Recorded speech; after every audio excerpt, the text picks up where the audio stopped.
Mətbəximdən hamıya salamlar. Tam ölçüsündə yaş keki hazırlamaq istəyirsinizsə mütləq izləyin.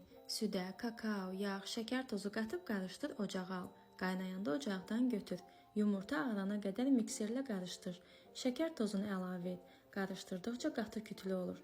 Süd, yağ əlavə edib qarışdırmağa davam et. Quru ərzaqları, yəni qabartma tozu, un və kakaonu mütləq ələkdən keçir. Mikserlə deyil, spatula ilə qarışdır.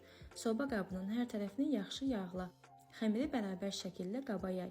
180 dərəcə isidilmiş sobada bişməyə göndər. Bişən kimi kəsmə. 3 dəqiqə gözləməkdə fayda var. İlk istiliyi çıxandan sonra dilimlə, çəngəllə dəliklər aç.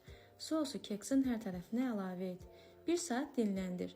İstədiyin kimi dekor et. Servisə hazırdır. Dəqiq resepti şərhlərdə qeyd edirəm. Fikirlərinizi səbirsizliklə gözləyirəm. Kanala nəzər yetirin. Belə dadlı reseptlər çoxdur. Sonacan izlədiyiniz üçün təşəkkürlər.